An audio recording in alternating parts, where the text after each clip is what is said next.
Então, mais uma vez, bem-vindos de volta. A gente está aí no nosso terceiro encontro sobre o Ulisses, né? Que a gente está lendo bem devagar para poder meditar sobre o texto do Platão e de que maneira ele vai construindo essa encenação dos diálogos de Sócrates a fim de mostrar em que medida a gente pode ter alguma noção acerca de como nós nos relacionamos com os seres humanos, né, entre si, nós, seres humanos, nos relacionamos, e como é que esse tipo de relação, em certa medida, pode ser alocada no termo filia, né? A temática do Ulisses, de um modo geral, trata exatamente sobre a questão da filia, e ela não só é interessante para a gente em termos de relação humana, de como é que nós estabelecemos as nossas relações intersubjetivas, mas também em termos de o que significa a filia para o pensamento, né, para a cultura grega de um modo geral e para a filosofia em especial, dado que o termo filosofia tem a presença da filia aí como uma das suas integrantes, tá? Vocês vão ver que o diálogo vai entrar numa parte agora que ele vai relacionar bastante com a questão da sofia também, tá? Então, em certa medida, vai aparecer pela primeira vez a questão da filia e, posteriormente, a gente vai ver como é que isso apresenta-se junto com o problema da sofia. A gente já vem falando sobre isso, a gente parou, Paty, em 205b, tá? Vamos começar aí em 205b, é um parágrafo que começa com o número 2.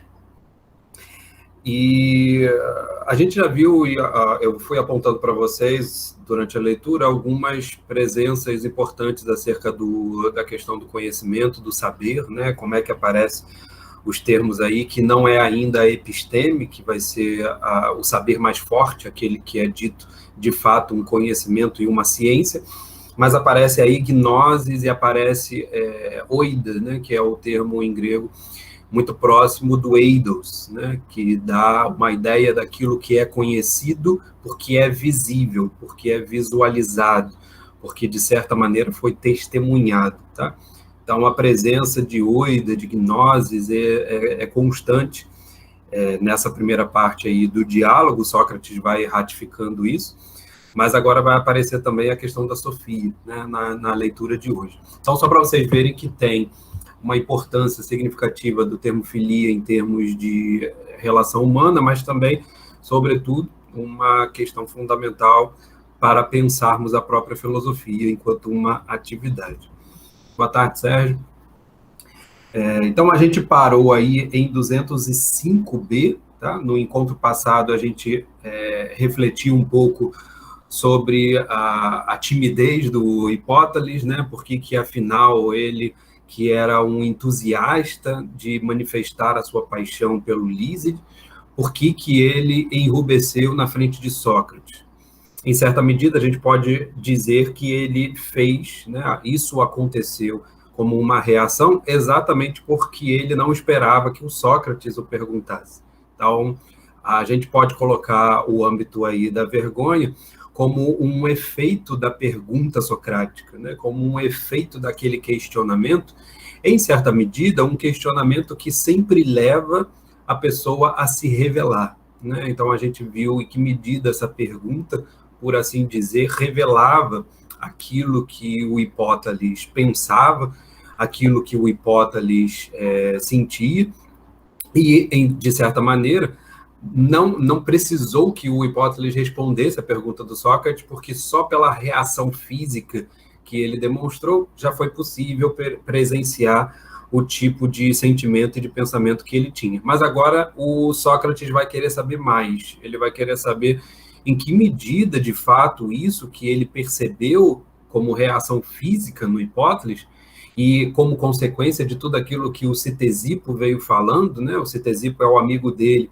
e veio mostrando em que medida os ouvidos dele estão cansados de ouvir tanto o Hipóteles tecer elogios a Ulisses por meio de diversos gêneros literários, diversos gêneros, tanto em prosa quanto em poesia, e aqui agora o Sócrates vai enveredar para uma dinâmica que é mais própria a ele, né? Ou seja, a fim de revelar, afinal, aquilo que ele diz ser o seu único saber, que é o saber sobre ta erotica, né? Sobre as coisas do amor.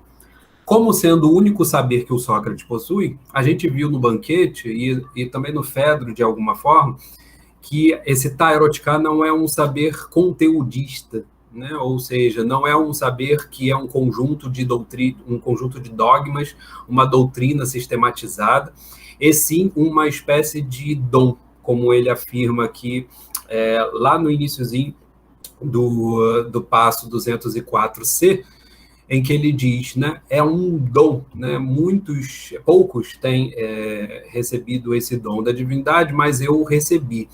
E é como se fosse, na verdade, uma intervenção, o Sócrates está entendendo isso, como uma espécie de intervenção divina, né?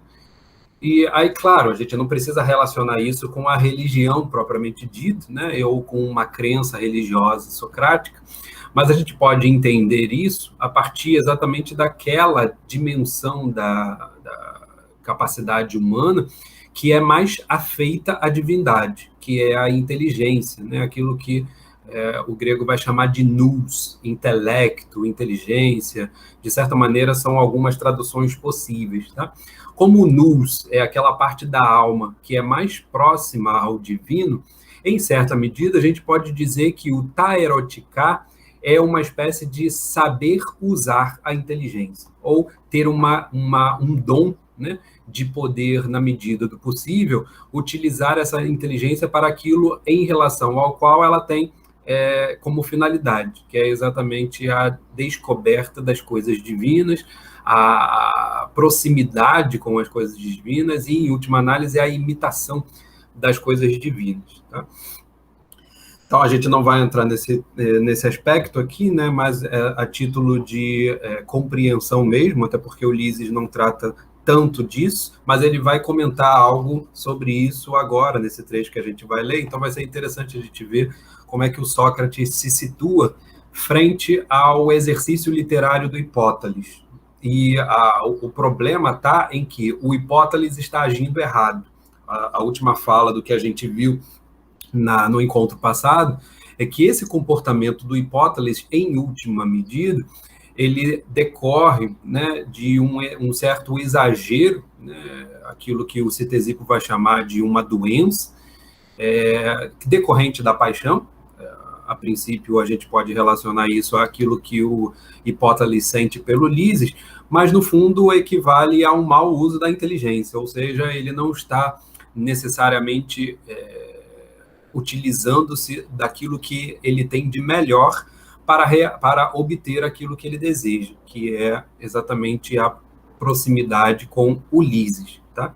Vocês vão ver que a cena também é muito engraçada, porque a forma como o Sócrates, se a gente conseguir chegar lá, né, a forma como o Sócrates vai se aproximar do grupo e como é que o Hipóteles vai se comportar, né, durante essa aproximação, para vocês verem que, de fato, existe aí uma oposição entre a personalidade do Hipóteles e a personalidade do Sócrates. Ou não necessariamente em termos de personalidade, mas talvez em termos mesmo de inteligência, ou seja, de que maneira cada um dos dois vai inteligir a melhor maneira de agir em um determinado contexto, que é o contexto erótico, é o contexto da relação paidagógica, né, entre o mais velho e o mais jovem. Tá legal?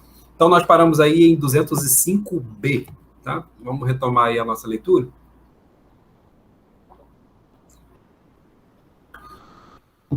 Então, Sócrates vai dizer assim, ó, 205b, Ellen, boa tarde.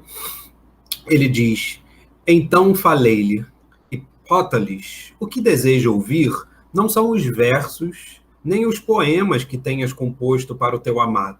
exatamente como o Ctesipo tinha dito que ele falava tanto, né? Olha o que ele diz: o teu pensamento é que preciso conhecer para saber de que maneira tratas aquele. Que bom, ele percebam? Dado o contexto no qual o Ctesipo apresenta a paixão do Hipóteles pelo Ulisses, e todo aquele exercício literário que o Hipóteles se dedica para louvar a beleza, a virtude e a juventude do Ulisses, em relação a isso, vai dizer o Sócrates: eu não quero saber, mas eu preciso saber o teu pensamento, né? Aí, o teu pensamento é tes dianoias. Por isso que eu falei que, em alguma medida, a gente pode relacionar isso com o termo nous, né? Que deriva a questão da inteligência, como sendo o exercício da taerotica socrático, tá? Esse tes dianoias, né? O dianoias é o dia, a mesma partícula que está presente em diálogos, né? Ela deriva de uma espécie de reflexão acerca do que está em movimento em direção a alguma coisa, ou no intercurso, ou num caminho em direção a algo, né? Então, é como se diálogos fosse o discurso, o percurso do discurso, né? Em última análise, por isso que diálogo ele é um caminho de ida e um caminho de volta do logos, né? O diálogo não é um monólogo, porque não é só uma ida, né? Ele possui também o retorno, e por isso que o diálogo é muito melhor caracterizado pela lida entre perguntas e respostas, porque você tem exatamente um logos indo e um logos vindo, né? Pois é, nosso exercício constante de etimologia, né? Então, o que é o dianoia, né? A dianoia é exatamente a inteligência em prática, né? O percurso da inteligência. E o percurso da inteligência, ou a inteligência colocada em prática, é exatamente isso que o grego chama de dianoia, e que a gente pode colocar como uma boa tradução, como pensamento ou como racionalidade, tá? Em último caso, poderíamos colocar racionalidade aí também, embora a racionalidade esteja mais próxima de uma outra concepção, que vem do grego também, e que deriva exatamente do logos, que é a noção de razão, né, enquanto tarefa da linguagem, ao mesmo tempo discurso e razão, né?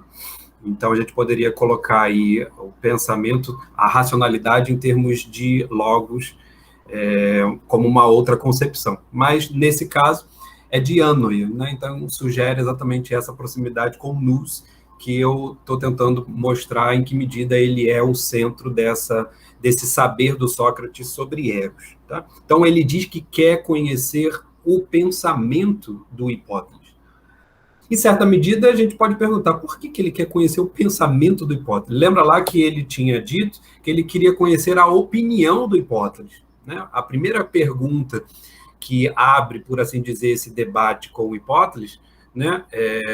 Além de todas aquelas questões que ele havia colocado resistindo, né, de ficar ou não, para ele decidir ficar, ele fez uma última pergunta, que era: eu quero saber a tua opinião sobre quem é o mais belo. E foi exatamente essa pergunta que gerou toda a timidez do Hipóteles. Então, ele agora está querendo saber outra coisa do Hipóteles, né? Eu queria saber antes a tua opinião, agora eu quero saber o teu pensamento. A opinião, em certa medida, é o pensamento manifestado, né? Já é um juízo, ou seja, já é aquela materialidade de um processo que é anterior. E esse processo é exatamente a dianoia. Então, pensar agora, com Sócrates, a questão do Hipóteles, é, em última análise, ter uma certa atenção a como é que o Hipóteles chegou a ter a opinião de que Ulisses é o mais belo e, portanto, começar a amá-lo. Percebe? O que o Sócrates quer descrever nesse momento na verdade, uma tentativa de se aproximar de como é que o Hipóteles fez surgir em si mesmo o seu amor por Lises. Tá legal? O que é interessante é que o Hipóteles não vai responder, né? Diz ele: isso, respondeu, Ctesipo te dirá, pois deve saber de cor a ser verdade o que afirma. Antes, né, como ele tinha dito, tudo aquilo que ele ouve tanto o Hipótales falar, que já se acha atordoado de eu me ouvir falar dele. Então, o Hipótales joga para o Ctesipo a questão de descrever a maneira como, de fato, ele veio a se tornar um amante de Lises, e o que é muito significativo, exatamente por alguém que não foi capaz sequer de responder a primeira pergunta do Sócrates acerca da opinião. Ele não respondeu, na verdade, ele reagiu fisicamente. E agora, em vista daquilo que é o pensamento, você imagina, né? Se eu não consigo nem manifestar a minha opinião, você imagina se eu vou conseguir manifestar para você qual é o pensamento que eu tive para poder gerar a minha opinião. Então, isso é como se o Hipótales estivesse a milhas de distância daquilo que o Sócrates está querendo. O que o Sócrates está querendo é algo muito distante daquilo que o Hipótales lida, né? E ele está lidando de uma maneira errônea, exatamente com esse tipo de comportamento que ele apresenta frente a um amado. E a distância entre o Hipótales e o Sócrates é o pretexto dessa primeira cena que o Platão está apresentando para a gente no diálogo. Tá legal? Então é bom que a gente perceba como é que está sendo caracterizadas essas duas personagens para a gente perceber como é que vai ser distante a capacidade que o Sócrates tem de conduzir a relação em termos eróticos, que é muito distante daquilo que o Hipótales está fazendo. Então, o Hipótales não consegue responder, ele joga a proposta para o Ctesipo, né? E aí o Ctesipo, né? Sim, pelos deuses, exclamou o Ctesipo, conheço tudo isso muito bem. E ridículo a conta inteira, Sócrates. Né? Então ele coloca ainda no âmbito do risível aquilo que o Hipótales de fato expõe como sendo toda essa dinâmica que o envolve em relação a Ulisses. Apesar de ser amante, né, o Erastés, e dos mais apaixonados, e de pensar unicamente no amado, nada tem a dizer-lhe de particular que até uma criança não pudesse dizer. Não é engraçado? Olha como é que o Ctesipo agora vai ter a responsabilidade de caracterizar o Hipótales, né? O Hipótales está muito distante daquilo que o Sócrates está querendo, e tão distante que ele acaba tendo comportamentos inferiores aos pais, né? Ao adolescente. Ele tem comportamentos infantis, percebe? O Hipótales está tão reduzido naquilo que ele pensa e na forma como ele trata o seu amado, que ele se rebaixa ao próprio adolescente que ele está querendo seduzir, persuadir.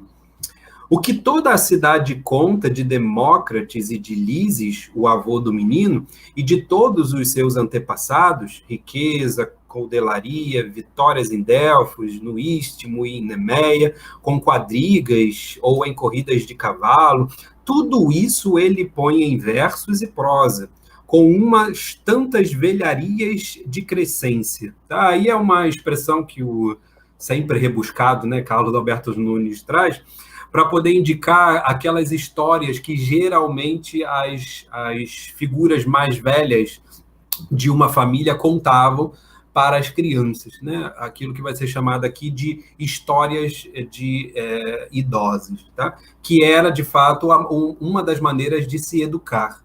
Então, a maneira como o Ctesipo está caracterizando o Hipótales induz a se pensar um comportamento infantil em relação ao Hipótales, mas por uma comparação que o aproxima das mais velhas, daquelas senhoras que cuidam das crianças.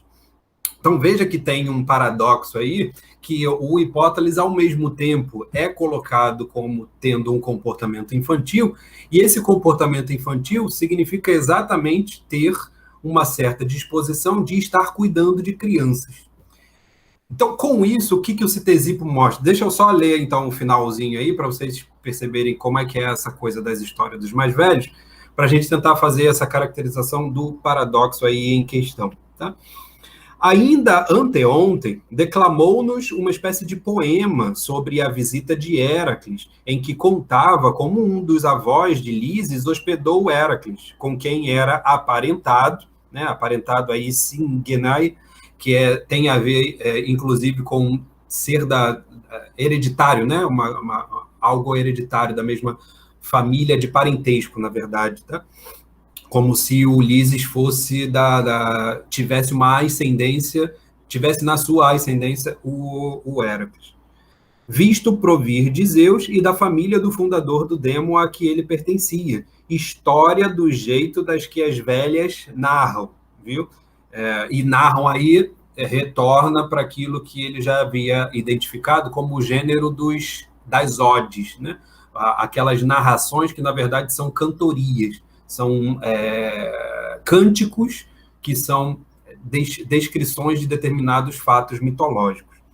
E tudo mais desse jaez, Sócrates. São essas coisas que ele põe em verso e prosa e nos obriga a escutar.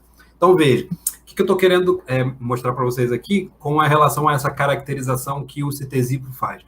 Ele chama o Hipótales de infantil, em primeira conta, e depois ele diz que o comportamento que o Hipótales tem ao mostrar-se infantil é, de fato, próximo daquilo que as mais velhas fazem quando cuidam das crianças.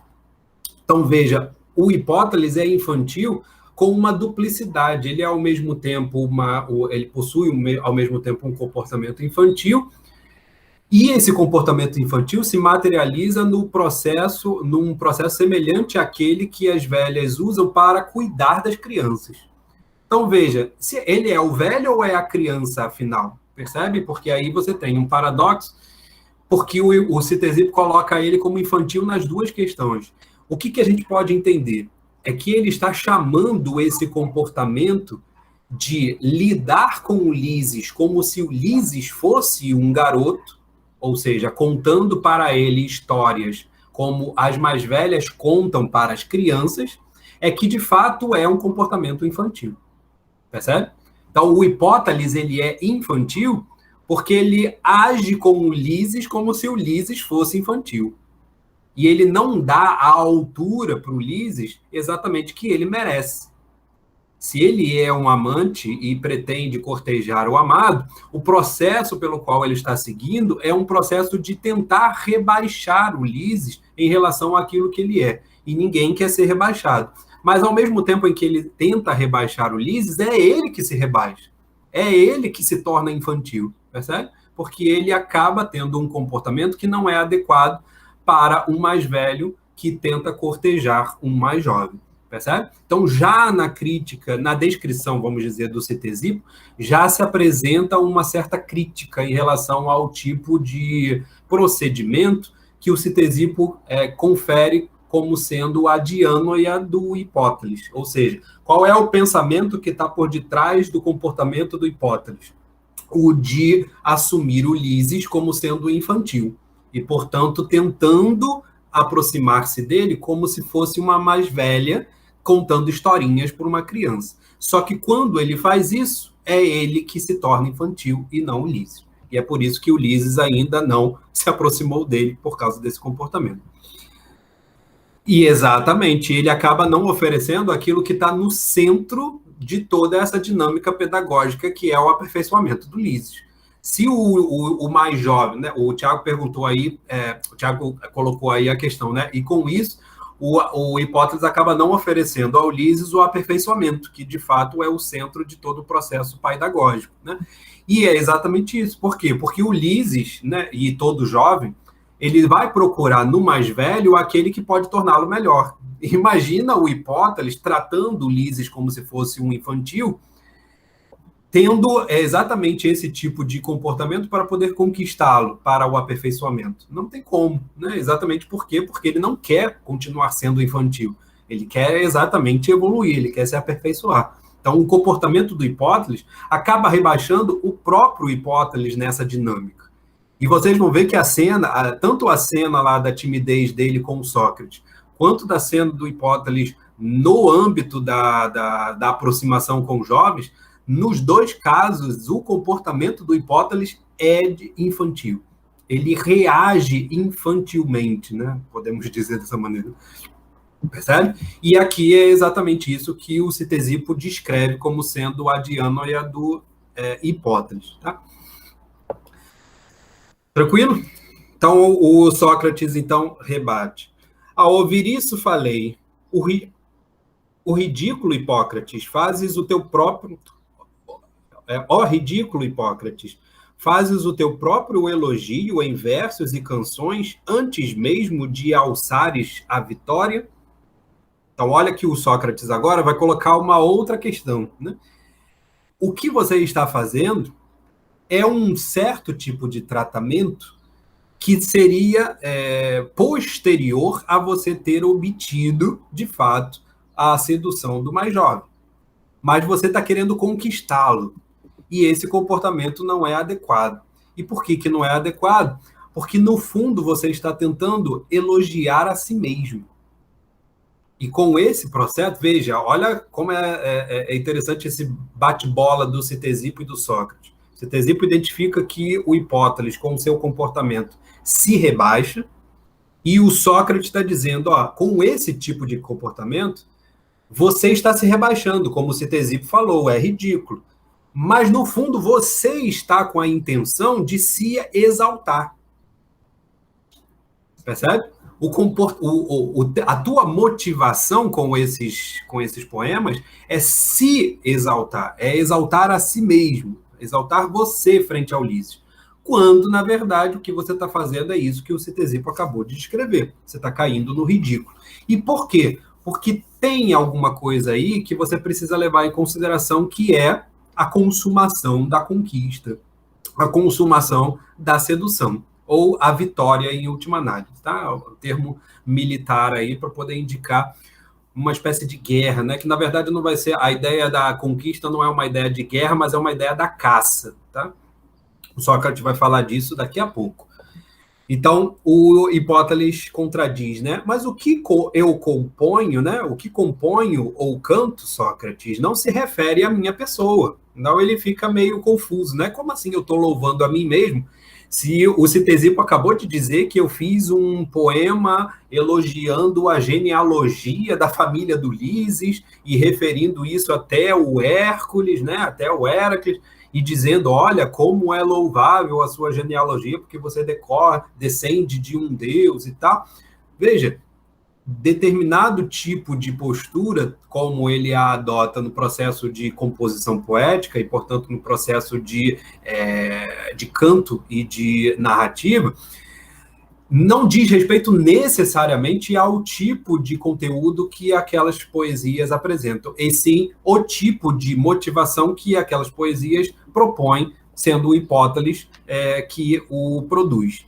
Então, veja, está em questão exatamente que o Hipóteles, ao produzir poesias, ao produzir versos que pretendem fazer esse elogio a Ulisses, no fundo estão fazendo o elogio de si mesmo. E é isso que o Hipóteles ainda não compreendeu. É o que pensas, disse-lhe o Sócrates, né? Ou seja, tu pensas que estás elogiando Ulisses, mas na verdade está se elogiando. E ele pergunta, por que te exprimes desse modo? É fora de dúvida, então vem a explicação do Sócrates, né? É fora de dúvida, repliquei, que todas essas canções visam principalmente a ti.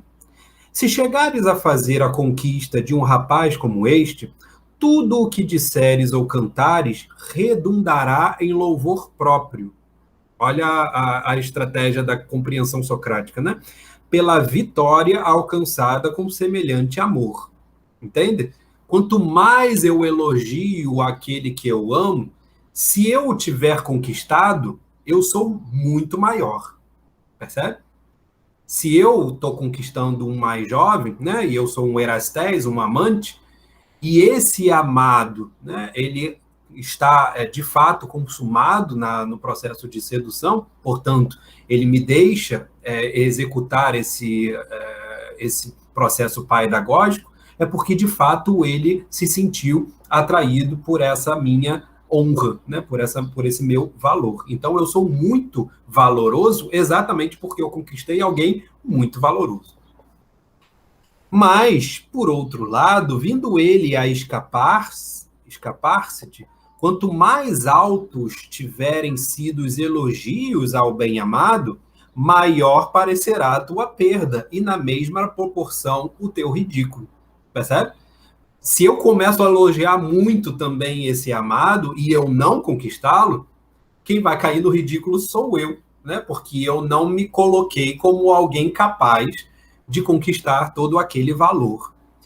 Os entendidos em matéria de amor, essa expressão aí tá oculta absurdamente aquilo que o grego diz, tá? Não é os entendidos em matéria de amor, o que está no grego aí, né? É aqueles que são sofós em ta erotica, e é por isso que eu havia dito que a Sofia vai começar a aparecer. O que o Sócrates está dizendo é, ó, quem é sofós em matéria de amor, né? Quem é sofós em relação às coisas do amor, quem tem, portanto, a condição de utilizar-se inteligentemente da sua dianoia, né? Portanto, do seu pensamento, meu caro, não elogiam o amado antes de conquistá-lo, de medo do que possa acontecer, tanto num caso quanto no outro. Além do mais, os indivíduos muito belos, quando se sentem louvados e exaltados, enchem-se de orgulho e insolência. Não achas que é assim mesmo? Então, Sócrates ainda, não só um sagaz entendedor de como é que se processa a relação erótica, né, a relação do erotismo paedagógico, sendo o amado conquistado ou não conquistado, mas ele também tem uma certa psicologia, né, um certo entendimento psicológico de como é que funciona esses jovens mais belos. Então veja que a experiência do Sócrates de fato é vasta, e no fundo, quando Sócrates se refere dizendo, ó, os mais sábios em relação a ta erotica fariam exatamente o contrário, ou seja, não elogiariam de maneira nenhuma o amado enquanto o processo de sedução não tivesse concluído. Fosse para um lado, fosse para outro. E quem é que ele está definindo, em último caso, assim? Ele mesmo. Né? Ou seja, é o Sócrates o próprio, Sofós ta erotica, né? Aquele que é o sábio em matéria de sedução, vamos dizer assim. Tá? E veja que ele denota não apenas uma compreensão acerca desse processo, mas também de uma certa psicologia desses mais jovens. O Hipóteles acaba concordando, né? Acho, respondeu. E que quanto mais orgulhosos forem, mais difíceis serão de conquistar, com toda a probabilidade. Que ideias farias de caçador que apanhasse a caça e deixasse mais difícil para a captura? Ou melhor, desculpa. Que ideias farias do caçador que espantasse a caça e deixasse mais difícil sua captura? Seria péssimo caçador, não há dúvida. Do mesmo modo, conclui Sócrates, é prova de imperícia não sabermos acalmar alguém, porém exacerbá-lo com discursos ou cantigas. Não te parece? De acordo. Com isso, Sócrates fecha aquilo que poderia ser a ratificação do seu saber sobre ta erotica. Né? O Hipóteles concorda com ele que ele está muito distante daquilo que o Sócrates está apontando. Percebam, primeiro desses elementos, né? O Sócrates se situa, portanto, como um sofós em relação a ta erotica. Ele mostra que por meio dessa sofia, ou por meio dessa inteligência, por meio dessa dianoia, portanto, desse pensamento que o mais sábio possui em relação às coisas do amor, ele sabe que ele não pode elogiar o amado antes do processo de conquista terminar, e isso pelo processo duplo. Primeiro, porque ele não sabe qual vai ser a reação do amado, se ele vai ser conquistado ou não, e aí, dependendo do tipo de comportamento, nos dois casos, sai perdendo o amante, quando ele elogia demais o amado, mas também porque no momento em que eu elogio demais o amado, eu torno aquela presa, vamos dizer assim, eu faço com que ela escape mais facilmente ao meu processo de caça. Ou seja, eu a torno mais difícil. Então, veja, um caçador que faça com que a sua caça seja mais difícil de ser pego, não é, de fato, um bom caçador. Um bom caçador é aquele que tenta, na medida do possível, tornar a sua caça o mais fácil possível de ser pego.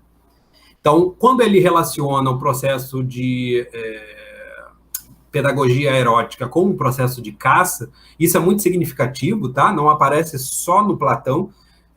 Alguns socráticos, como o Ésquines, o Aristipo, possuem algumas referências, né, de como é que o Sócrates, até o Xenofonte, né, que é um dos, talvez o segundo socrático aí que tenhamos mais fontes preservadas, né, embora ele não tenha sido um dos grandes socráticos. No Xenofonte você percebe também como é estratégica, por assim dizer, esse tipo de sofia que o Sócrates tem com relação a taerotica, né? Ele sabe, em última análise, esse saber sobre taerotica é uma espécie de inteligência acerca das relações humanas para a educação. Se a gente tivesse que definir isso de uma determinada maneira, né, talvez essa fosse uma boa definição, né? Ou seja, é a capacidade que um determinado mais velho possui de usar com inteligência a sua condição de educador, né? E, portanto, ter a capacidade de se aproximar exatamente daquele que ele quer educar. Esse tipo de taerotica, né, e a educação tendo em vista a vida cívica, certo, sempre em relação a isso. Claro que no caso do Sócrates, né, não só a educação em relação à vida cívica, mas também em relação à filosofia, né, sempre tem esse acréscimo, porque a gente está tentando entender aí a própria filosofia como uma relação paedagógica, né, e erótica nesse sentido. Então, o que configura o saber por excelência do Sócrates, né? Aquilo que lá na Apologia ele vai chamar de um saber, uma antropinesofia, né? Ele diz, eu não sei nada, mas o Deus de Delfos disse que esse meu não saber é uma antropinesofia, né? É o tipo de o saber sobre os seres humanos que nos outros diálogos, né, como o Fedro, o Banquete e agora Ulisses, está aparecendo como um saber sobre taerotica. Então, a gente pode relacionar a antropinesofia com isso que eles diz possuir, que é a taerotica, tá? Esse saber sobre as coisas do amor. Então, eu estou tentando compreender exatamente esse saber que o Sócrates possui como sendo o fundamento da pedagogia filosófica que o Sócrates realiza por meio do diálogo. Legal? Essa é a ideia, né, da gente pensar a filosofia também como uma atividade educativa e que se baseia exatamente nesse saber erótico, né?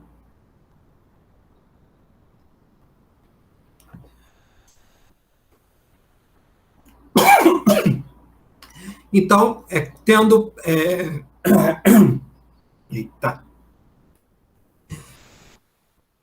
Vou beber mais um pouco.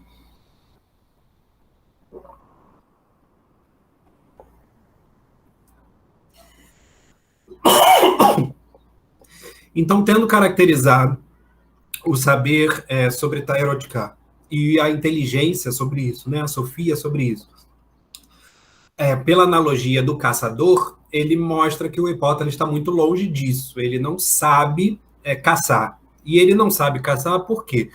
Porque ele não sabe que a poesia funciona para amansar as almas, e não para, aqui o Carlos Alberto Nunes traduz por exacerbá-lo, né? Tá lá nesse último trecho que a gente leu, né? Do mesmo modo, é prova de imperícia não sabermos acalmar alguém. Acalmar aí talvez também não seja a melhor tradução, porque a ideia é saber mesmo predispor à educação, tá? É como se você tornasse alguém suscetível, predisposto a ser educado. Então, o que o Sócrates está dizendo prova de imperícia, você não tornar alguém predisposto exatamente àquilo que você quer, que é educar a ela, mas exacerbá-lo. E exacerbá-lo aqui, em grego, é exagronem, que vem exatamente desse termo, que diz respeito à ruralidade, né, à rusticidade, e que pode ser traduzido aí de uma maneira mais adequada como tornar selvagem. Então, veja, a ideia do Sócrates olha, com os seus poemas, Hipótales, você não está predispondo Ulisses a ser educado. No fundo, o que você está fazendo é torná-lo mais selvagem. E aí, torná-lo mais selvagem é exatamente afastá-lo daquilo que você quer oferecê-lo, que é o processo educativo.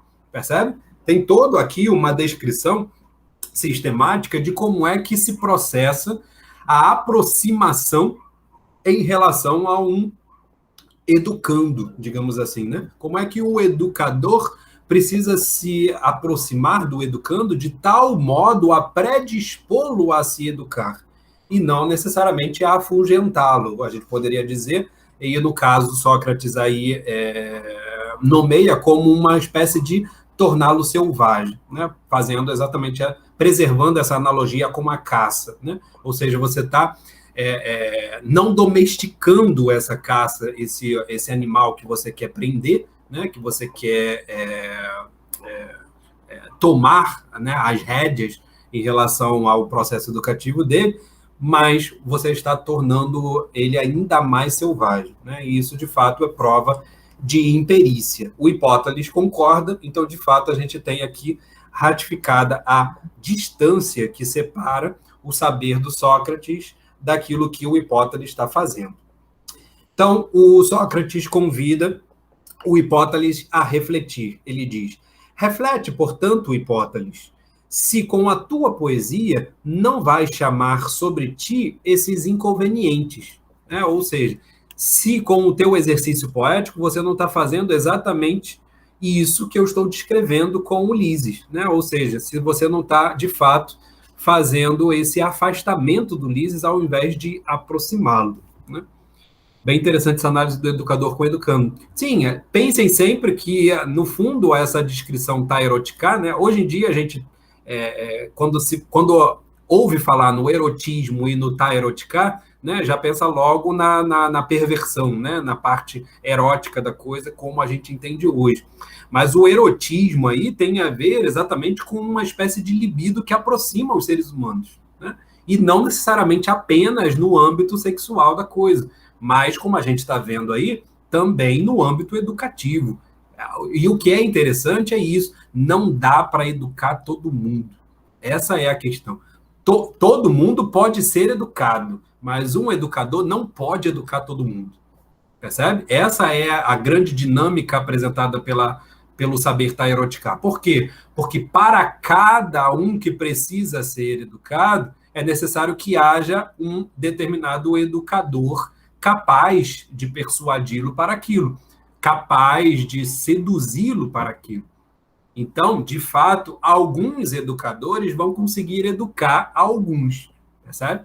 Mas dificilmente ele vai conseguir educar a todos, exatamente porque precisa ter estabelecido esse tipo de proximidade, esse tipo de reação, diríamos, esse tipo de emotividade, talvez, tá? É do âmbito mesmo psicofisiológico até, né? É uma coisa que decorre desse processo educativo, que precisa estar presente e que muitas vezes passa batido, simplesmente porque a gente faz uma abstração do processo educativo como um processo de ensino. Só que existe uma diferença entre educação e ensino. Ensino é você ter aberto, né, para todos que querem obter um determinado tipo de saber, a técnica suficiente para aquilo, né? Mas de uma maneira abstrata e de acordo com a qual é o próprio educando, né, o próprio aluno que vai se posicionar para aprender aquilo. Né? Do mesmo modo, você pode entender aquele que está querendo educar a todo mundo. Né? Por quê? Porque ele está querendo espraiar, né, de certa maneira, abrir a possibilidade de que todos sejam convencidos e persuadidos por aquilo que ele está propondo realizar. Quando, na verdade, isso não é possível humanamente. Né? E humanamente aí exatamente nessa questão da antropia, né? Daquilo que é próprio ao ser humano. É próprio do ser humano ser movido. E esse ser movido diz respeito exatamente à libido, exatamente ao eros, que está presente nas relações humanas. E que contribui exatamente para a filia que a gente vai ver no diálogo. Então, não dá para ter essa proximidade, né, estabelecer essa conexão, se não for pelo caminho da motivação, se não for pelo caminho erótico, dessa forma grega, como a gente está entendendo. E por isso que não dá para um educador educar todo mundo. Então, a fórmula é possível que todo mundo seja educado, mas não pelo mesmo educador. Tá legal? Ficou claro isso, gente? Técnicas educativas. Sim, em verdade, o que a gente está vendo é como é que... No fundo, o que a filosofia faz, né, nessa colocação que o Sócrates está propondo? É refletir sobre o processo de educação. Porque, no fundo, o que estava em crise era exatamente o processo de educação. Então, se você está com um processo de educação em crise, a primeira coisa que a filosofia precisa fazer enquanto uma atividade nascida nessa época, né, em um contexto de crise, o que está em jogo é exatamente refletir sobre como a educação pode ser resgatada ou pode ser transformada para voltar a obter aquilo que ela obtinha. Afinal, os gregos eram, de fato, ou pelo menos se consideravam, né, de fato, valorosos. Então, se eles consideravam-se valorosos, nós estamos falando aí do século V, que é o século mais valoroso, digamos assim, aquele que é mais exuberante em termos de período grego, o que a gente percebe é que essa decadência, no fim das contas, decorre, em certa medida, de uma crise educativa também. Então, resgatar o processo educativo, de fato, está no centro da proposta filosófica. E refletir sobre essas técnicas educativas é talvez a contribuição que a filosofia tenha a dar, né? Para apresentar, talvez, um caminho. Aquilo que o Banquete apresenta, né, como um caminho erótico, que a Diotima vai, inclusive, descrever metafisicamente, é esse caminho erótico que é, talvez, a proposta que está no centro da filosofia socrática. Imaginem agora que são 50 educandos para um educador na escola do ensino médio. Pois é, porque ali, no fundo, a gente está lidando com um processo de ensino, né? O processo de ensino é formalizado, ele é abstrato. Então, a gente não está... Necessariamente, quando você pensa em escola, você pensa em ensino e não em educação. Educação decorre, ela precisa, para decorrer, para acontecer, né, para se desenvolver, exatamente do estabelecimento desse tipo de relação, né, entre o mestre e o educando. Né? A quantidade desestabiliza a qualidade. Né? Não que não, se tivesse menos, também seria a mesma coisa, percebe? Porque não dá para você estabelecer de cara quantos daqueles alunos que vão ser colocados em uma sala de aula vão se identificar com um determinado professor ou não, percebe? E é por isso que, às vezes, é boa a dinâmica do ensino médio, muito melhor, às vezes, até do que a dinâmica daquelas séries iniciais, né? Vocês sabem que nas séries iniciais é só uma única tia para todas as disciplinas, né? Com o passar do tempo, você vai tendo vários professores, né? Vários mestres. E aí é muito mais fácil que o aluno ele se identifique muito mais com um do que com outros, né? E isso é absolutamente normal, percebe? E ele, às vezes, não percebe que ele não está se identificando necessariamente, às vezes, com o conteúdo. Ele, às vezes, se identifica com o mestre. Ele se identifica, às vezes, com o tipo de ensino que aquele mestre apresenta, com o tipo de personalidade que aquele mestre possui. De alguma forma, aquele mestre cativou aquele educando e torna a transmissão, né, vamos dizer assim, de experiências muito mais dinâmica, percebe? Não se trata necessariamente de transferência de saber, né? Como aquilo que o próprio Paulo Freire vai criticar, mas é uma ideia mesmo de despertar no educando a motivação para se educar, porque, no fundo, o processo educativo é do próprio amado, né? Do próprio educando. É o amado que vai se espelhar no amante para poder imitá-lo. Então, nesse processo educativo por imitação, sempre motivado pelo próprio educando, né? Por aquele que quer se educar. Né? A função do mestre é exatamente cativar os educandos, é exatamente seduzir os educandos para que eles se sintam interessados em se educarem. Né? São inversamente proporcionais quantidade e qualidade. Eu acho que deu para tu entender aí, né, Bruno, essa questão da quantidade e da qualidade, né? E aí faz sentido a crítica aos sofistas e à retórica, no sentido de um discurso que convence a maioria, né? De fato, sim. Você pode ter como fundamento, vamos dizer assim, né, de uma crítica educativa ao processo sofístico, essa tentativa que eles tinham de, por meio do dinheiro, você pagou, eu vou te educar, né?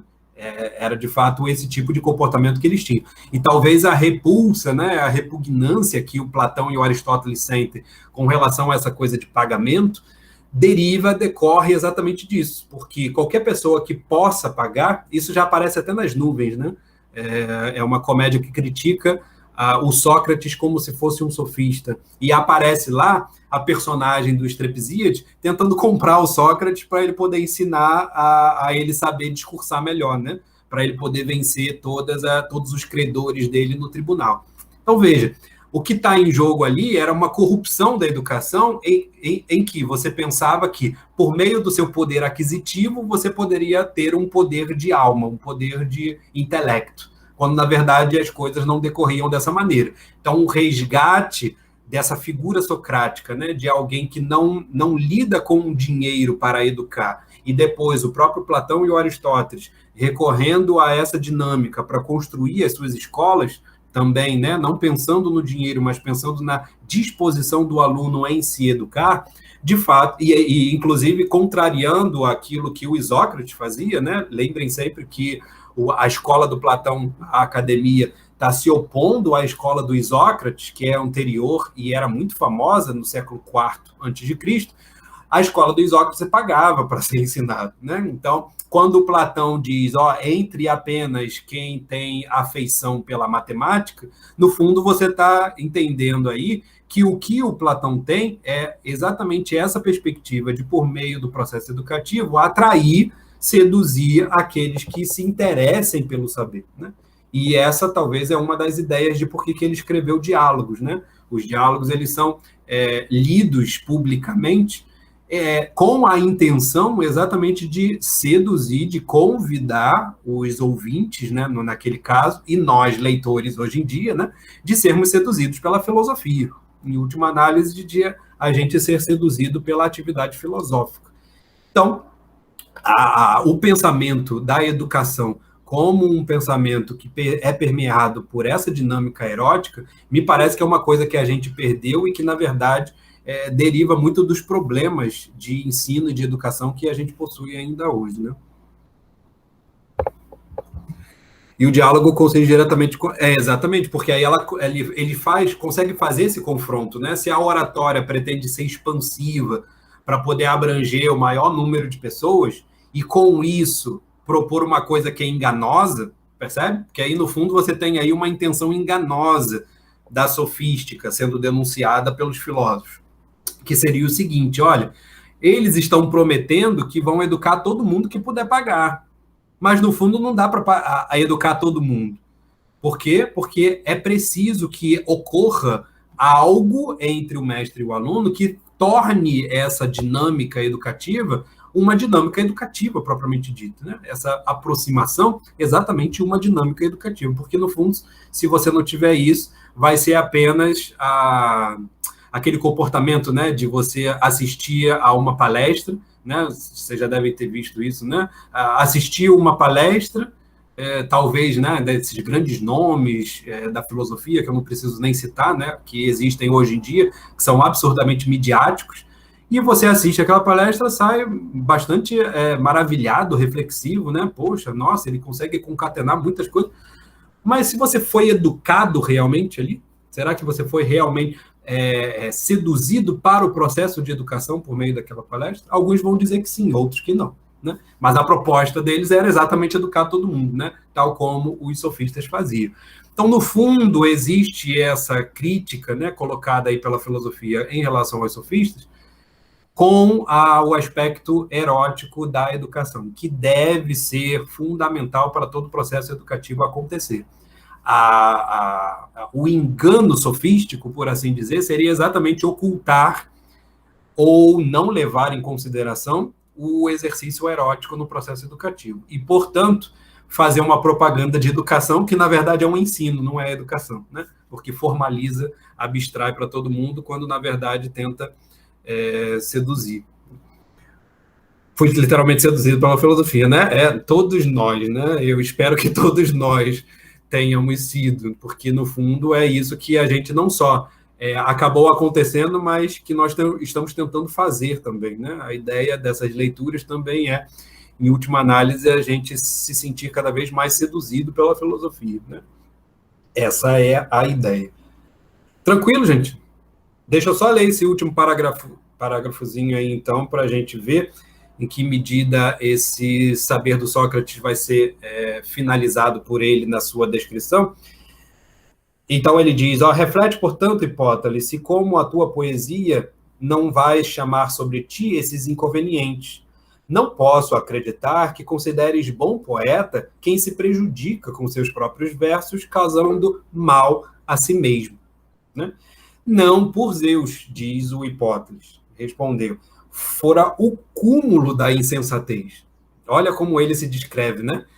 Eu fui o cúmulo da insensatez. E exatamente esse é o oposto do Sócrates, que é o Sofós. Percebe? Está aqui agora milimetricamente separados, né? E diretamente, indiretamente proporcionais os dois, para aquilo que diz respeito ao saber sobre o Tairotica. Por isso mesmo, Sócrates, invoco teu auxílio. Se tiveres alguma ideia, aconselha-me. Olha como que o Hipóteles ficou muito sábio, né? Ele tomou consciência da sua ignorância e olha como ele formula a pergunta. Isso é central para a gente poder entender agora a dinâmica do diálogo, tá? Ele diz, se tiveres alguma ideia, aconselha-me sobre o que devemos dizer, tis logon, dialegômenos, né? O que devemos dizer ao conversar, seria a melhor tradução, tá? O que nós devemos dizer ou discursar ao conversar, ou fazer, né? Tipraton, em termos de ação, praxis, para conquistar as boas graças do bem-amado. E aí, boas graças, por que eu estou dizendo que essa consciência que o Hipóteles teve no último minuto do segundo tempo, ele indica para a gente como é que ele, em certa medida, através desse reconhecimento da ignorância, ele descobriu um caminho filosófico. Ou seja, por meio do reconhecimento da sua ignorância, ele indicou para o Sócrates qual é a necessidade dele. Ou seja, aquilo que ele precisa saber de fato. E o que ele precisa saber de fato? Né? Ele quer ter o auxílio do Sócrates para, no momento em que ele tiver com o bem-amado, ele saber o que ele deve conversar e o que ele deve fazer, né? Quais são as palavras e as ações que ele precisa tomar para conquistar, e na verdade aí o termo é genoito, e aí talvez não tenha necessariamente a ideia de conquistar, mas a ideia de fazer nascer, né, que vem de Gênesis, fazer nascer pros files. Olha o termo que ele usa, fazer nascer pros files no meu amado. E o que é pros files? É um termo que pode ser traduzido por me tornar querido, ou seja, eu preciso saber quais são as palavras e as ações que vão me fazer me tornar querido pelo meu amado. Mas esse termo também é usado no processo em que os corpos vão se aproximando para se beijar. Olha que coisa. E é uma palavra grega composta de pros e philos. Olha aí a primeira aparição da filia. Essa é a primeira aparição daquilo que vai ser o conceito central do diálogo, que é a filia. O Hipóteles, no ápice da sua ignorância, né, no cúmulo da insensatez, como ele diz, insensatez aí é alogia, ou seja, ele não tem logos, por isso ele não tem discurso, ele não conseguia falar, e por isso ele também não tem razão, né, não tem concatenação de ideias capazes de fazer com que o discurso aconteça. Então, ele estava numa situação de alogia. Nessa situação de alogia, ele consegue pela primeira vez fazer um logos. Olha que interessante, né? Pela primeira vez, o logos dele, de fato, vai ao centro do problema. E o centro do problema é o termo pros files, tá? esse é, de fato, o problema central de todas as relações humanas, ou seja, como nós nos aproximamos dos outros, como nós nos aproximamos daqueles que nós queremos ter perto. E aí, claro, Prosfiléis tem essa ideia também, né? Não só de se aproximar, e aí, claro, para beijar, né? Tendo essa ideia da afeição, tá? A ideia não é necessariamente que você se aproxima toda vez para se beijar, né? Mas é a ideia da proximidade, de você, de fato, se colocar em proximidade com a outra pessoa. E se colocar em proximidade com a outra pessoa é se tornar querido. Então, veja que o conceito ele tem dois aspectos que são complementares.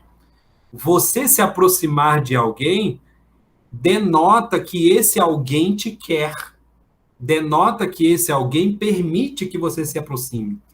Então, pros filhas é, de fato, a primeira aparição aqui de filia, e que, em última análise, denota todo tipo de concepção acerca daquilo que diz respeito às relações humanas. Ou seja, no processo de nos relacionarmos, é preciso que nós nos aproximemos daqueles que nós queremos, nos tornando queridos por eles. E está aí configurada, em última análise, o que o Hipóteles quer saber, né? Ele quer do Sócrates que o Sócrates explique para ele quais são as palavras e quais são as ações que fazem com que isso aconteça. E a gente vai ver aí no próximo encontro que as palavras e as ações que fazem com que isso aconteça não é a poesia, mas é a filosofia. E aí é que vem o ápice, né, da distância entre o Hipóteles e o Sócrates, é dado também por uma distância entre os gêneros literários. Vai dizer o Sócrates, né? Não é por meio, então, da poesia. Veja, ele já disse para o Hipóteles, né? Eu não quero saber das tuas poesias. Eu não quero saber da tua prosa. Eu quero saber da tua dianóia. E ele vai mostrar que essa dianóia só se realiza por meio do logos, do logos em diálogo, né? Aquilo que o grego chama de dialegestai, que é o conversar. Então, é por meio da conversa, que é exatamente isso que faz o filósofo, que permite, de fato, a aproximação entre os seres humanos. E aí, claro, não é porque todo mundo precisa ser filósofo para poder se relacionar, não é essa a ideia, percebe? A ideia é, a filosofia está tentando resgatar aquilo que é o centro de todas as relações humanas. É isso que está em questão. Né? Porque quando a gente lê assim, geralmente a gente pensa sempre na arrogância da filosofia, né? Ah, como assim? Agora todo mundo precisa ser filósofo para poder se relacionar, né? Não é isso que está em questão. O que está em questão é a filosofia está apontando para uma coisa que está no centro de todas as relações humanas. E vai ser colocada aí como uma espécie de enquadramento por essa palavra pros files, tá? Essa palavra nos indica aquilo que precisa girar em torno todo o esforço da filosofia no processo educativo. E, portanto, naquilo que ela nos mostra que é mais essencial aos seres humanos. Ou seja, a aproximação que torna cada um dos aproximados queridos um pelo outro. Tá? É exatamente esse o foco daquilo que a filosofia vai apresentar com o Sócrates, mas a gente vê isso no próximo encontro. Tá legal? Ficou claro aí, gente, essa questão? Tranquilo? Diga aí, Tiago. Boa noite, César. Boa noite, colegas. Só para um comentáriozinho rápido. Fala. Essa cena, além de todas essas questões filosóficas, ela é interessantíssima pelo valor dramático, talvez, porque, no final das contas, Sócrates não apenas fala para Hipóteles do erro que ele comete e do que ele precisa fazer para acertar, mas o diálogo inteiro é um exemplo prático do que ele está falando, né? Ele fala e dá o exemplo. Ao final, Hipóteles se sente abaixo de Sócrates, que é o mais velho e que está sendo o melhor e que está oferecendo a ele o caminho do aperfeiçoamento. E, no fundo, ele acaba educando Hipóteles, né? Veja, o que ele está acabando de fazer é, eu estou te mostrando que eu tenho um saber que você não tem, que você precisa ter para se educar. Essa última fala do Hipóteles é mostrando exatamente que ele entrou no processo educativo. Olha só, Sócrates, me mostra então como é que eu devo dizer, o que eu devo dizer, como é que eu devo me comportar para poder fazer isso que eu estou querendo. Né? Em última análise, ele se colocou no processo educativo. Ele se colocou aí seduzido, né, pelo Sócrates em termos de educação. Né? É interessante, né, como é que o Sócrates reverteu o jogo. Né? O Hipóteles era o que se propunha a educar Ulisses, com todo o fiasco, né, que o Hipóteles acabou realizando. A gente vai perceber agora como é que o Sócrates entra em cena para mostrar a própria educação que o Hipóteles precisa. Né? Ele estava querendo ser educador, mas ele está precisando de educação. Né? Então, ele agora, né, vai precisar passar por esse processo educativo para poder conseguir educar alguém depois. Né? Então, é bem interessante como é que e aí a gente sempre pensa no Platão como escritor, né? Sempre essa moldura que o Platão coloca antes e durante os argumentos, para poder mostrar para a gente como é que a gente precisa ir lendo, né, toda essa movimentação do discurso.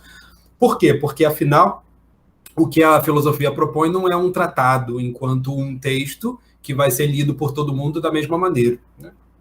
Ela se propõe exatamente como sendo um contexto dialógico, e não só escrito em forma de diálogo, mas também escrito para dialogar conosco. Né? Então, conforme a gente vai lendo, a gente vai dialogando com o texto na medida em que a gente vai raciocinando sobre essa dramaticidade, né? Sobre essa esquemática dramática que o Platão nos apresenta. Né? Então, é de fato bem interessante. Essa é uma das propostas, né? Da gente ir lendo bem devagar, exatamente para poder ir pegando. Se a gente fizesse aquelas leituras de dividir, né? Cada encontro a gente vai ler tal coisa, aí passa batido, pega só os argumentos, só as ideias.